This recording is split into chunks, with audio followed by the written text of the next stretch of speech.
Hey everyone, hope you had a great Halloween weekend and that you're feeling good this week. Today's topic is a classic one when it comes to back pain. We're going to be talking about core strength today.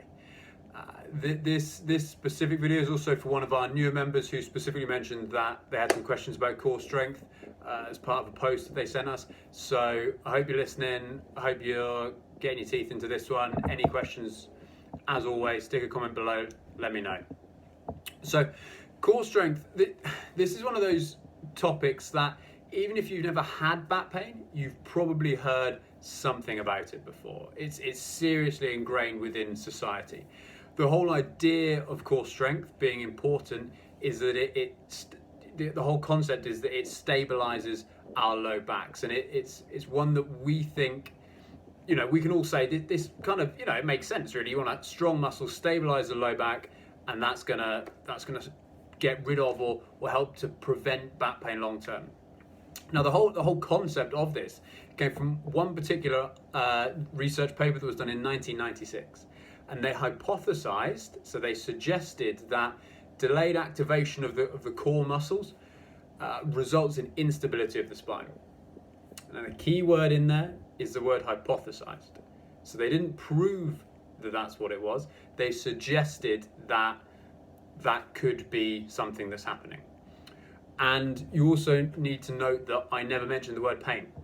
Okay, didn't say back pain. So what's happened is healthcare professionals have taken the hypothesis and they've made this jump to relate that hypothesis and back pain together. Bam, you've got yourself literally like an entire school of thought around why we experience back pain. So nowadays, everyone, doctors, personal trainers, yoga teachers, physios, chiropractors, osteopaths, they tell everybody that they need a strong core. Not my team of chiropractors, by the way, but that's what many chiropractors do say. Now, what does the research say? Because that is the important question, all right? So the research actually doesn't really agree with that at all. Why? Well, we say it, and I say it in pretty much every single video that is on this channel. So it's because back pain is multifactorial. So a weak core would only make up one single factor when it comes to back pain. And that is unlikely to be enough to actually cause the back pain. So we know, statistically speaking, 90% of all back pain, so 9 out of 10 people, have multifactorial low back pain.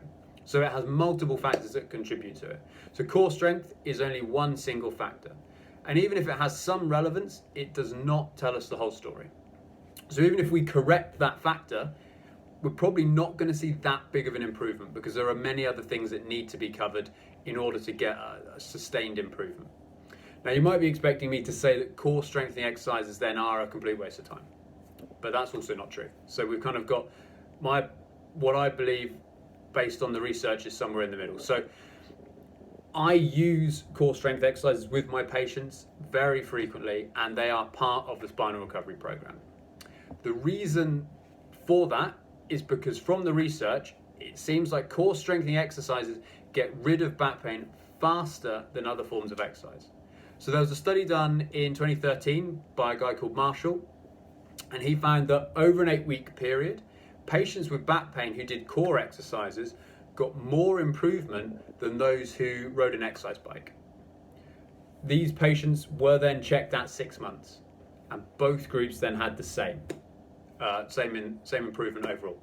So if we check it at 8 weeks, people who did core exercises had more improvement than people who rode an exercise bike. But when they checked it at 6 months, the same. Okay, so that suggests that core exercises are potentially the best form of exercise, according to that study, for short-term improvement, but long-term are no better than anything else. So there's another study that came out in 2017. Now that also found that core exercises were better than general exercise in the short term. So what this kind of says to me is that if you don't like doing core exercises, that's all right, because you only need to use them short term to get to a certain level of improvement. Long term, you can just do whatever you want, essentially, provided that you're getting moving and you're respecting things like your circle of function and you're following our 2 golden rules for exercise. Now, the reason for the disparity in short-term improvement between core exercises and other forms of exercise is likely to be due to the fact that we feel that core exercises are more relevant for back pain than general exercise. So it's potentially actually our own opinion of what we're doing that causes the improvement rather than our cores becoming stronger. And that was actually found by a study by a guy called 𝐂𝐓𝐑𝐄 et al. In 2012. He stated that after looking at all of the available research, back pain does not reduce because of the outcome of the exercise. It reduces because we exercise. So that means that you don't need to make your core stronger, you just need to exercise. So it's the process is more important than the outcome. The other issue that we have, if you just want to assess somebody and say, all right, well, you've got a weak core, let's work on that. Well, how do we assess that? Like, there are some methods out there for assessing core strength, but they're not fantastic. We don't really have a really reliable, proven method for saying who does and does not have a weak core.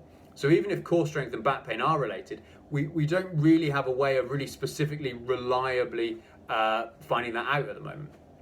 On top of that, we also need to be aware that there's no difference in core muscle activation between those who do have back pain and those who do not, which means that you could have what is theoretically a weak core and still not have any pain. So again, it's kind of like leg length differences, disc degeneration, generalized kind of wear and tear within the spine. You can have these things and have no pain. So how relevant are they? It becomes quite a grey topic in that sense. You know, one thing that we want to achieve with our patients is for them to be able to move in a relaxed, carefree way. And one of the things that we hear so often is patients are told, well, you know, before you bend down and do this, you know, make sure you brace your core and get that nice and tense. And that's terrible advice, because what that teaches us is to really tense our core and get really tight and rigid, and really over-recruit our muscles before we then move. And it doesn't allow us to relax and feel calm and carefree as we're going through movements. And that in itself, in my opinion, is something that's going to allow us to go into a pain cycle. You know, we want those movements to be relaxed and thoughtless, not tense and rigid and full of concentration. You need to be able to just bend down and pick stuff up without really thinking about it. That's a normal part of life. And on the whole, really, this core strength thing, it's a bit of a minefield when it comes into back pain, and it's made even more complex by poor quality science and too much sort of conventional wisdom and not enough science and practical thinking. Now, the final point I will leave you with is this. Core exercises can be more helpful than general exercise short term, but not in the long term, according to the research we currently have. So my advice to my patients is that if you want to get rid of your back pain and keep on top of it, your best bet is possibly to use some core strengthening at the beginning, but then don't be concerned about making your core stronger, just get them done. And then long term, just be consistent with doing some exercise that you find enjoyable. All right? But that's not a strict rule. Remember that exercise works for back pain, full stop. It just appears that core strengthening exercises might be more helpful for you in the short term. So it's literally no more complicated than that. Long term, my advice is pick a form of exercise that you find enjoyable and then do that and be consistent with it. All right? And that is it. So I hope that all made sense. Comment your questions below. Let me know what you think. I'll be back with you all later in the week.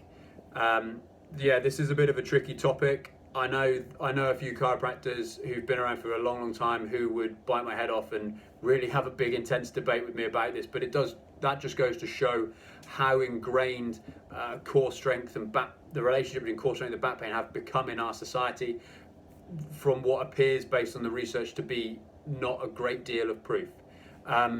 So I hope you all have a good day, and I will see you all next time.